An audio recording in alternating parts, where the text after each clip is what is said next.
Ahora, con respecto a la charla de hoy, New Age y Reiki y yoga, que también lo introdujo alguna persona en la charla con sus preguntas.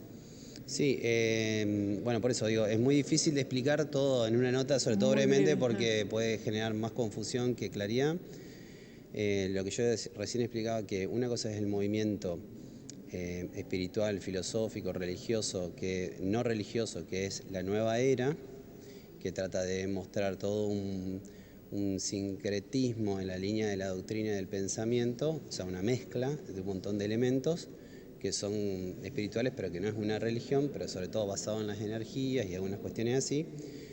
Y dentro de eso, el Reiki como una técnica alternativa de sanación de lo que es la nueva era, eso es un punto. Y otro punto es el yoga. O sea, pero los apóstoles imponían las manos. Sí, pero no sé cuál sería la relación. Los reikistas hacen eso. No, no lo hacen. Ellos, o sea, lo que yo digo es teoría, nunca estuve en una sesión de Reiki, pero ellos van escaneando, van pasando las manos por el cuerpo en los diferentes chakras. No imponen las manos al estilo apostólico, son cosas diferentes. Entonces es importante distinguirlo. Por eso digo que es muy... Y la diferencia es esa. La imposición de manos de los apóstoles. Bueno, por eso es complicado, porque la imposición de manos es un gesto apostólico. Es decir, Jesús le mandó a los apóstoles que apoyen sus manos sobre las cabezas pidiendo que venga el Espíritu Santo sobre las personas. Entonces ahí ya todo eso es diferente. Desde el punto de vista teológico, gestual, antropológico, los fundamentos bíblicos, todo eso tiene un contenido que no hace relación a lo que es el ir pasando las manos a través de los diferentes chakras que va haciendo un reikista o un maestro reiki.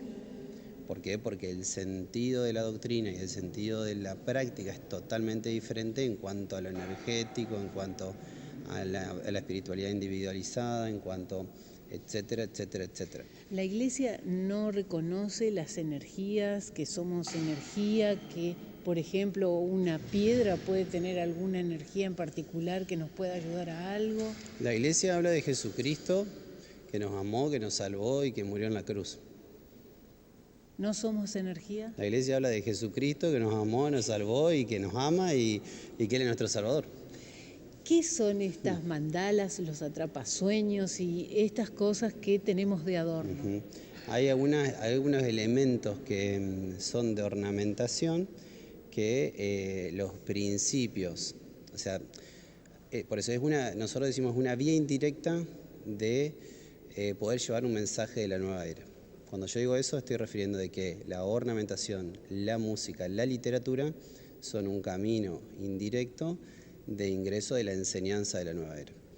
Entonces, ¿qué son en sí? Hay que ir viendo cada uno de los elementos y qué es lo que sea en sí, digamos, ¿no? Yo eso como tal no lo conozco del todo. Hay una frase que dice, si uno lo cree, lo crea.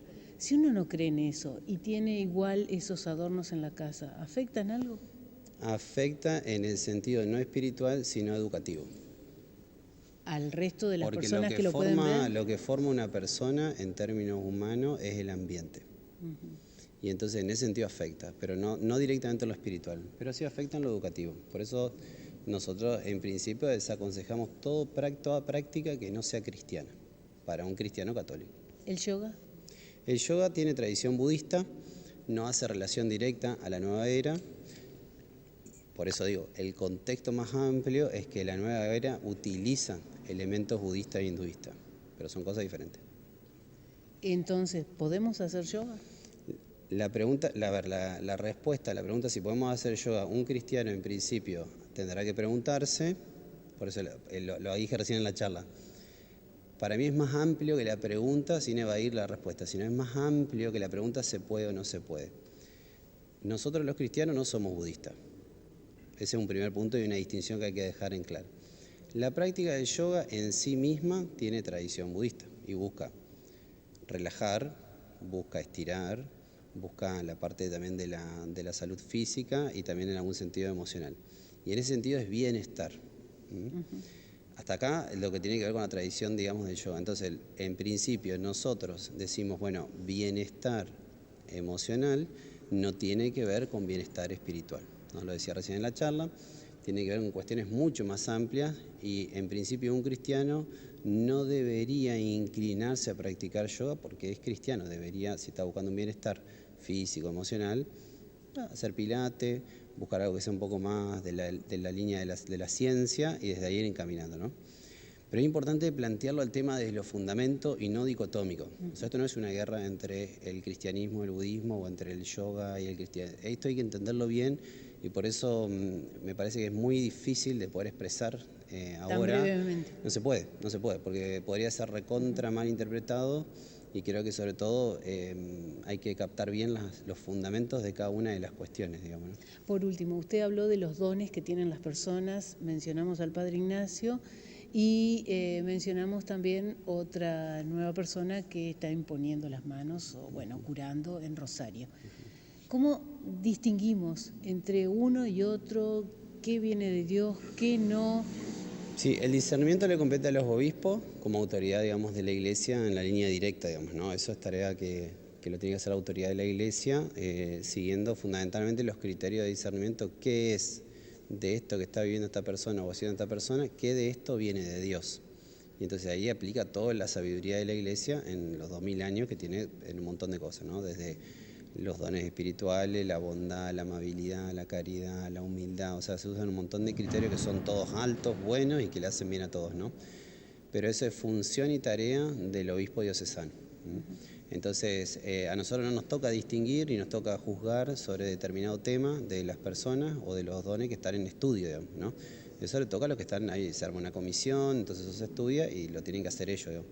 A nosotros nos toca simplemente esperar, como les decía hoy en la charla, el mensajero de Dios es el tiempo, como dice San Agustín. A nosotros nos toca esperar, rezar para que si eso viene de Dios sea bueno y si no viene de Dios, bueno, se irá discerniendo, digamos. ¿Por qué últimamente la gente busca otros caminos, no el de Dios o el de Sí, la Iglesia? naturalmente nosotros somos, las personas tenemos una tendencia en la trascendencia o en la religiosidad y es imposible no canalizarlo. Cuando uno deja el cristianismo, deja al Señor, lo va a canalizar por otro lado. Por un lado o por otro, ¿no? En algunos casos se va para el lado de la nueva era, en otros casos se va para otro tipo de prácticas y bueno, pero la idea es que la gente siempre necesita, cualquiera de nosotros siempre necesitamos de trascendencia porque somos religiosos por naturaleza, entonces siempre vamos a estar necesitando. Bueno, algunos tal vez hayan sido católicos al inicio, después han dejado la práctica y bueno, y ahí se derivan en otras prácticas. Padre Luciano, muchas gracias, Bueno, muy amable. muchas gracias a ustedes y bendiciones para todos.